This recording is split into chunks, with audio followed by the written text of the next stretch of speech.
Hi, friends. This is Caitlin. Welcome back for our first Tuesday live together, the first of many, hopefully. I am so excited to be here with you. Tonight, we are going to be jumping into a spring themed glitter shaker snow globe card. No, it sounds like a lot, but it's going to be super easy as far as building a shaker generally goes, anyway. I'm so excited. It's going to be super fun. So, yeah, we're going to go ahead and jump in because we have some coloring to do, some building and assembling to do, and it's going to be a good time. So, we're going to, this is what we're working with today. Hey, Lorraine. So, I am using the Be Kind paper pad as my cardstock bases for today. And my color inspiration was a little bit Easter, a little bit springy. And so I'm going with this really pretty plaid and then a softer tone on tone polka dot. I trimmed this one down. Let's see, it is 3 3/4 by 5. So a ½ inch off of each side. And my plaid is a regular A2 size base. Hey everybody. Oh, it's so good to see people jumping in. So Be Kind paper pad, that's our two papers we're using today. And then for the shaker elements, I grabbed the Pink and Main empty snow globe stamps, and I have the dies. I just tucked my dies right into the back of my packaging, so I have everything all in one spot. And so this comes with the little highlight and all the little fillers that you can stamp on, but instead of stamping our shaker snow globe, we are going to be creating a glitter effect inside our snow globe. So what I did was I stamped out stamped and die cut 2 layers of the snow globe. One, you can see I went in with scissors and I just fussy cut a little extra out of the bottom or top edge, I guess, of the bottom. And this is so that when everything is lined up and you flip it, you can see you have a little bit of an extra well under there. And that's just going to give our glitter a little bit of extra room to move so that it's not just blocking our image. Then I also cut the base from Pebble cardstock and I stamped in, let me get it to focus. I stamped in one of the sentiments. It just doesn't want to do it. What are we doing? There we go. So spring is in the air. That's going to go right on to the base of our little snow globe. And I stamped it in the Lakeside ink because I thought it would match really beautifully with our color scheme we're building on. And then for inside our shaker element, I stamped from the spring snow globe scene. So if you're not familiar with the empty snow globe stamp system, there are little scenes for every season that you can put into your snow globe so that you can use it all year round super easily. So originally I was going to go Easter, but we've been doing a lot of Easter. So I decided to change it up and I stamped the little birds in the bird bath into my blank empty solid, I should say, I guess, snow globe. So the way that the snow globe die comes, you get a die that cuts out the whole solid piece, which is this one. And then you also get the window as well as that bottom layer. So for this one, I just cut out the solid. And then for the 2 frames, I cut the solid and then went in and just taped my frame where it needed to go inside the lines. And you can see for my second layer was my test layer and I was a little bit off. So that's why it became the inner layer. So you just cut out that window from if you want to do the frame, and if you don't, you can leave it solid, stamp your snow globe right on top, and you could do this just as one flat layer as well. So that is nice that you have lots of options. So we're gonna set that to the side for a minute. And the last thing that I'm gonna use for all of this is a little extra piece of packaging. I like a really thin plastic acetate for these types of shakers because the frame is a little bit thinner and I'm not using a sequin or something rhinestones, something really chunky. We're just going to be using a chunky glitter. And so this is going to be enough to create that little pocket envelope for all of our glitter to move around. Good enough. So let's see. It would help if I grabbed some chunky glitter, huh?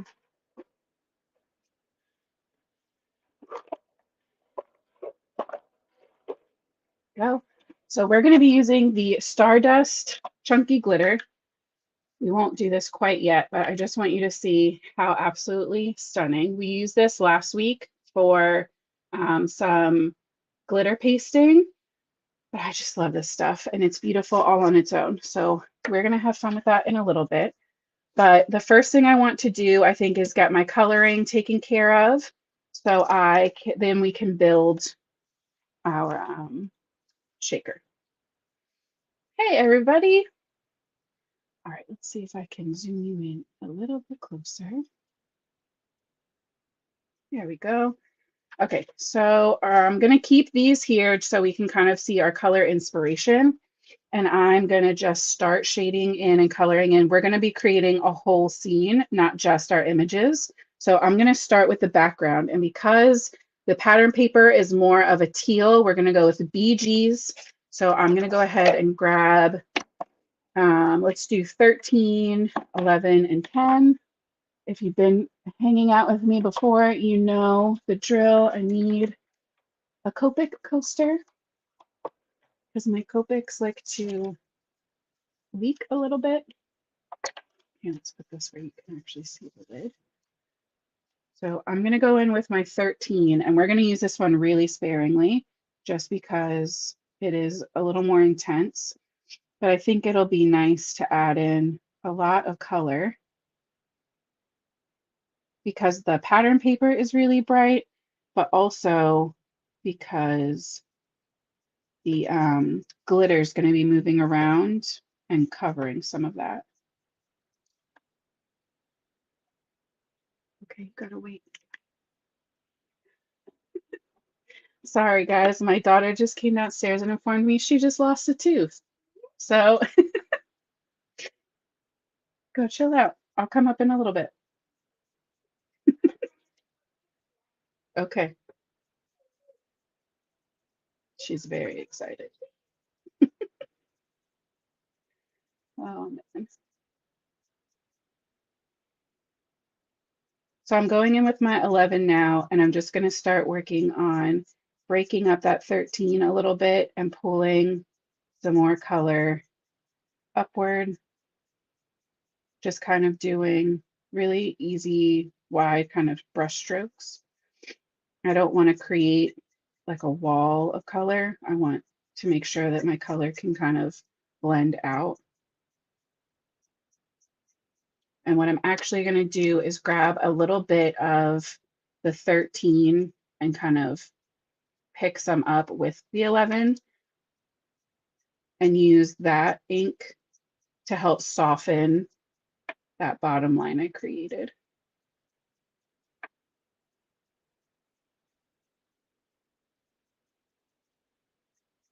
And that's just going to give us a lot of softer of a transition.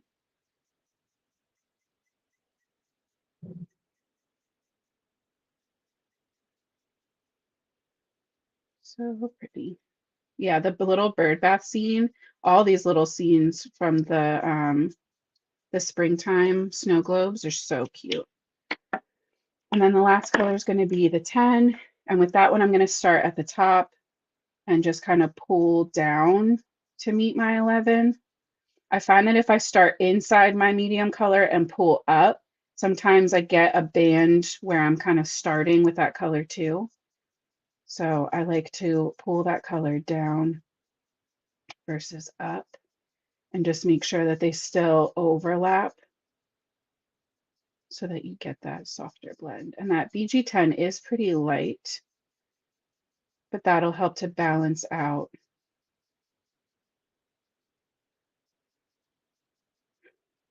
I can hear her telling her sister upstairs all about her tooth. Oh my gosh, she's so funny. I guess the tooth fairy is visiting my house tonight, guys. So the bottom part is going to be green because, right, it's super grassy. And again, because we're doing BGs for everything else, I'm going to stick, yeah. Yeah. We're going to stick with BGs for these greens too. We're going to go BG 99 and 96. So it's a little bit more of a cool toned green.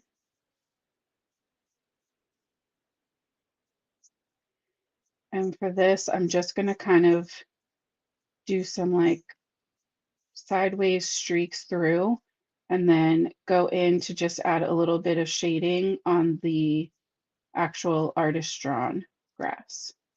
So that just helps to kind of break up the bottom. And you can see I marked with a pencil where the die is going to cut off. So I know how far down I need to bring my color. Oh man, Texas, California. Hey, everybody. That's so fun to know we've got people watching from all over.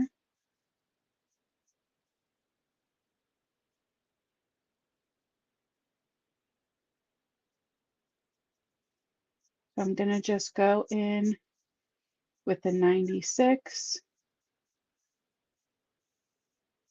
Same kind of things, just sweeping in some color. I generally like my edges to be a little bit darker versus the center. And I don't love how they jump from 96 to 93. So let's bring in a different green. What do we do? BG 96. Let's do some G46 just to bring in a little bit more of a true green. Where are you?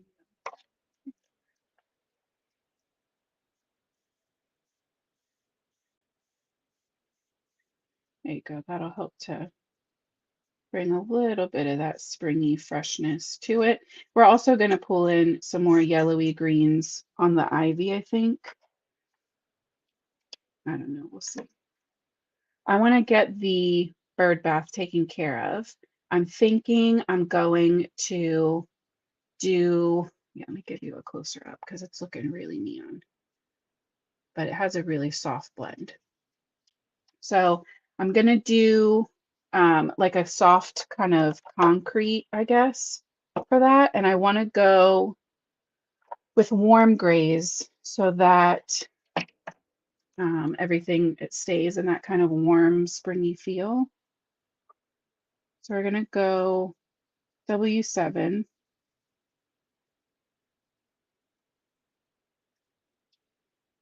And I'm kind of following the lead for the artist drawn lines here. So there's a lip on the top, right, of the bowl. So we want to make sure we shade what's under that. And then these lines would be some kind of like imprint into the concrete. And then it would curve under. So that would get a shadow. Same for under here and under here. And then the ivy's growing. That would all create a lot of shadow. And I missed a spot with my blue, but that's okay. We can go back in and add that. Let's finish this up. Now you can see, right, why I have to have my Copic coasters. Oh, it's so silly. So I'm going to fill in around these little arches and we'll add in the lightest shade to the arch and that way they kind of stick out extra. And then I'm going to do the in between these scallops. We're going to shade in there. And same thing, I'm going to leave the top part of those open as well on the bottom. I'm going to go in with my W3 to shade in that top edge and shade in all of our arches.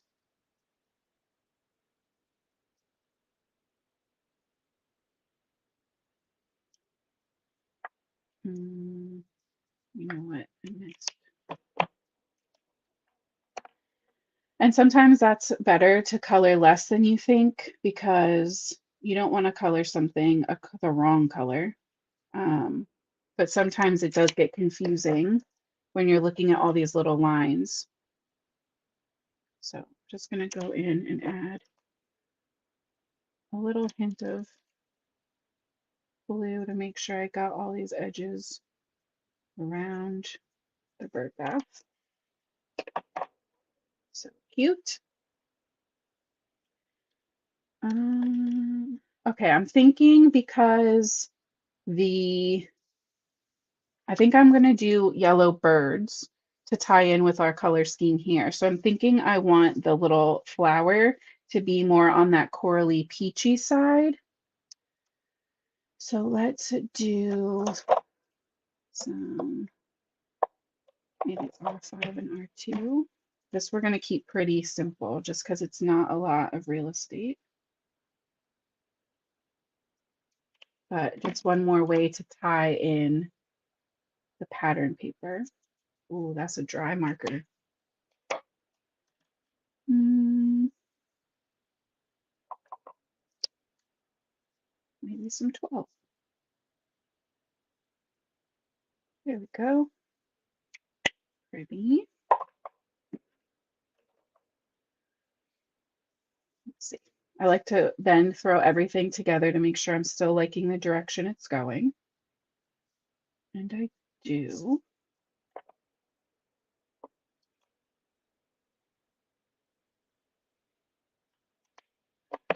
Blending that out a little more.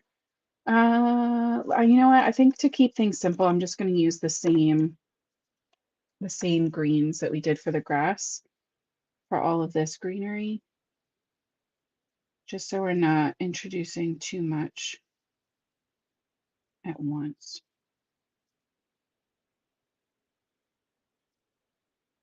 And I feel like ivy's not usually like a very bright yellow green anyway, right? It's usually more of like a true deeper green.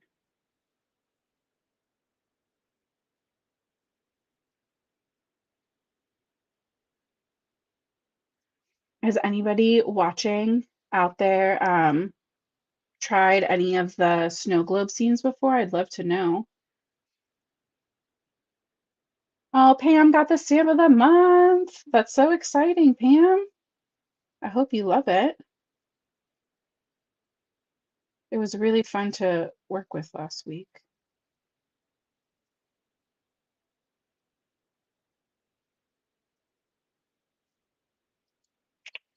You know what? I kind of lost my shading, so I'm going to go back in with that darkest. I was trying to skip him, but I think I really need it for that little bit of extra contrast on these. Just like that. All right, and that quick, we're already down to just the birds left.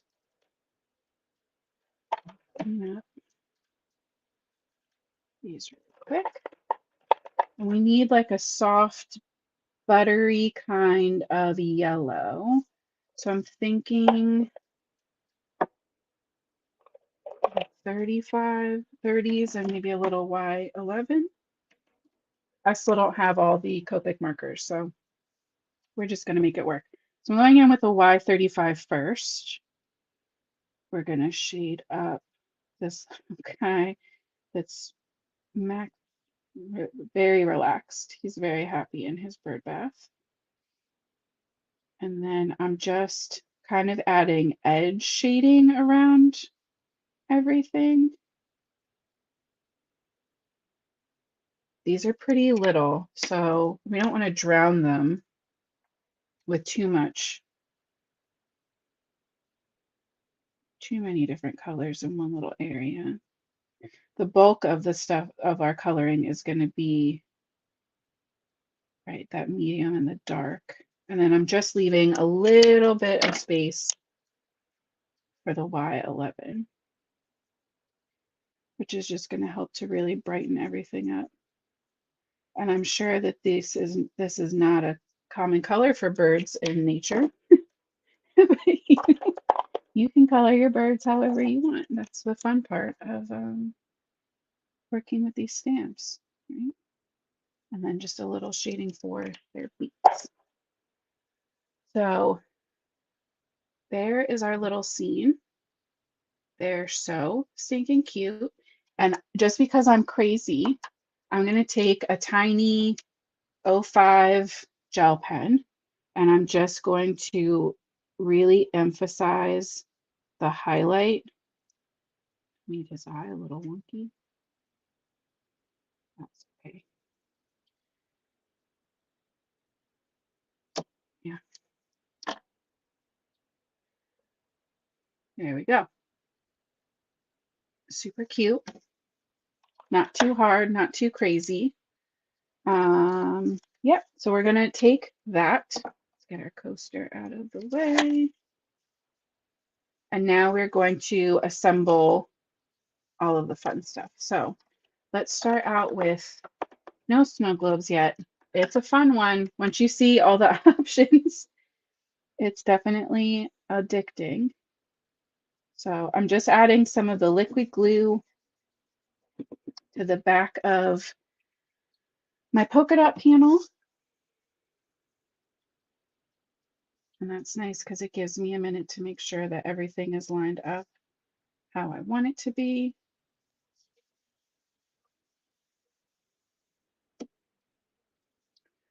All right. The next step for me is going to be the shaker, and then we'll put the whole shaker onto the card. So I am going to start with the outermost layer, the topmost layer, and we're going to add a little liquid glue and put our little snow globe base slash sentiment.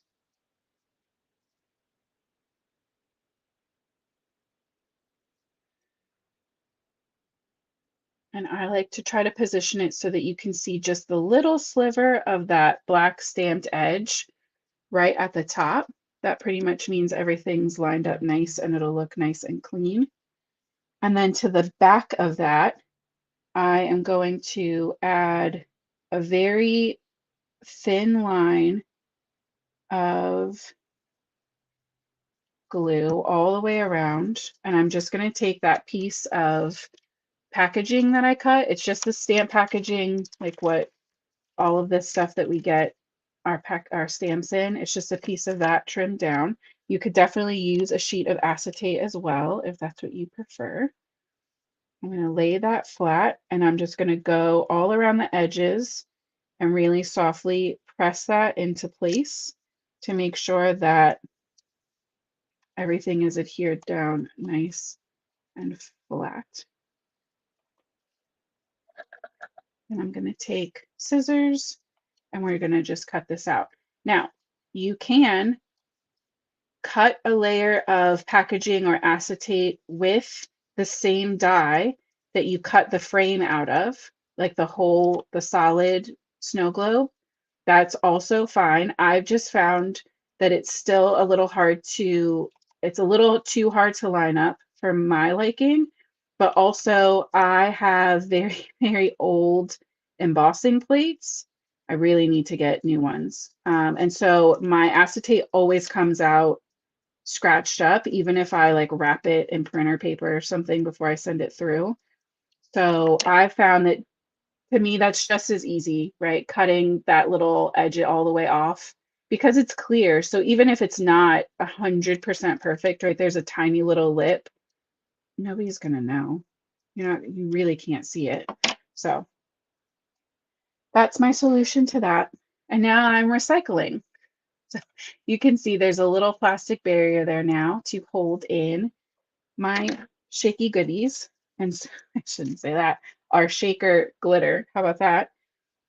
Okay, so for this one, I am going to repeat that process with a thin layer of this all the way around. We don't want it to squeeze through all of the edges, but this time I'm going to keep the glue more towards the bottom because I trimmed out that extra little well for our glitter.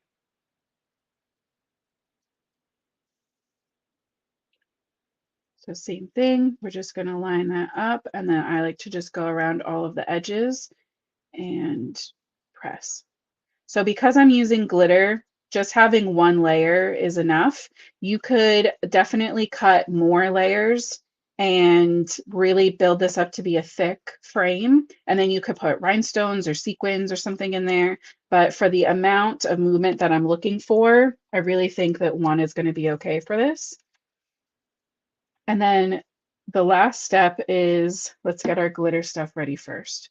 So what we're going to do is pile glitter into the center of, not pile, like pile, but we want a little bit of glitter into the center of our shaker. So pretty. And this is, even though it's a chunky glitter, it's still flat. So it's not going to, once it starts getting spread out, it's not going to be like a clump. And then I'm going to do that same exact thing. We're going to go all the way around the frame.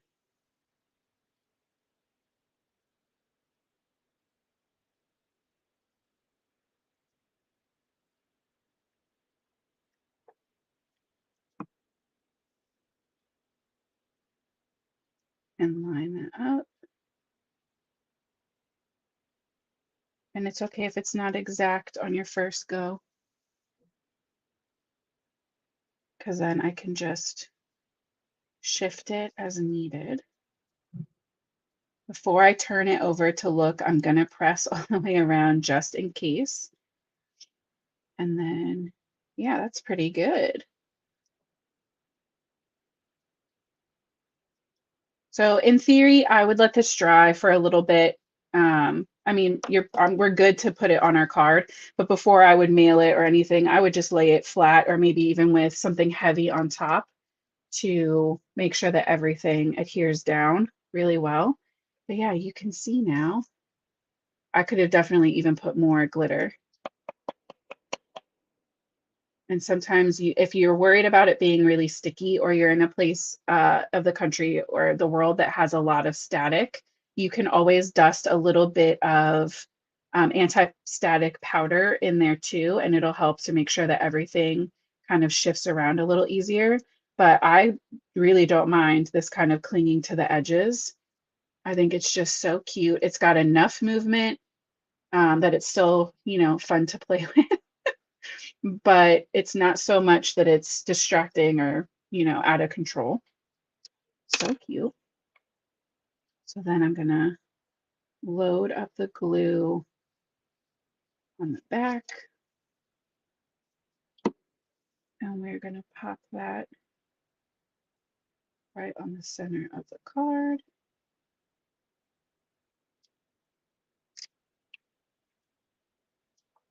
And then just because I love a good embellishment, I grabbed the Dragonfly Dreams enamel dots.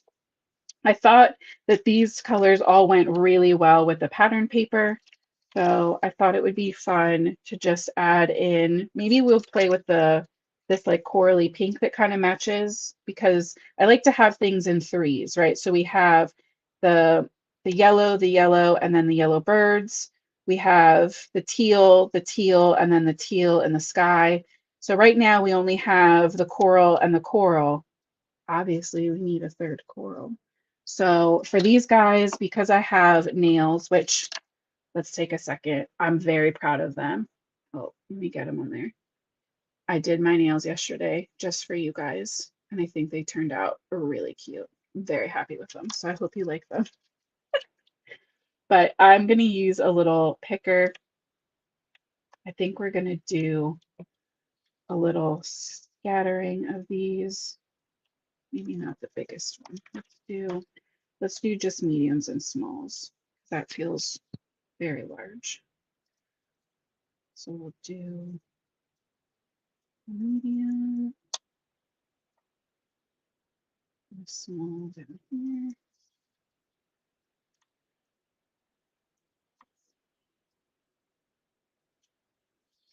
Maybe we'll do a 3 and a 3.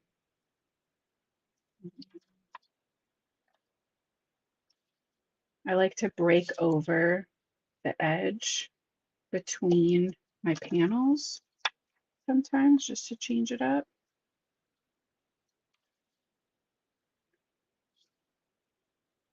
It's a little close. Let's put him up at the top edge. And then we need one more down at the bottom. I like to work in threes for my embellishments too, or odd numbers. But if we have 3 and 3, even though that's not an odd number, it's still super appealing to the eye. So we'll have that one kind of break the edges too. So there you go.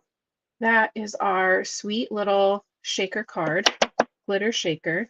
So you can see our glitter can kind of collect down at the bottom and then shake all around to give that beautiful spring shimmer and shine. Oh, it's so cute. Spring is in the air. I am so excited.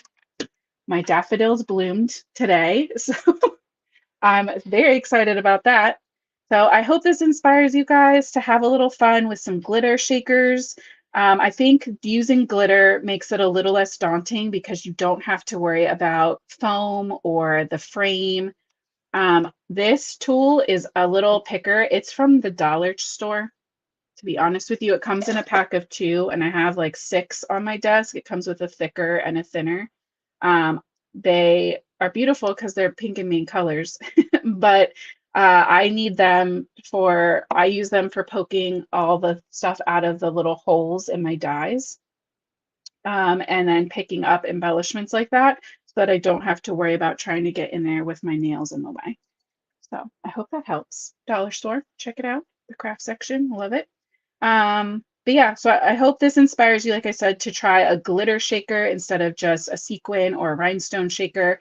Just something different. It's a little, to me, less work, a little less tedious. You don't have to worry about layering up foam or a ton of frames, worrying about die cutting, just that at one extra layer and you are good to go.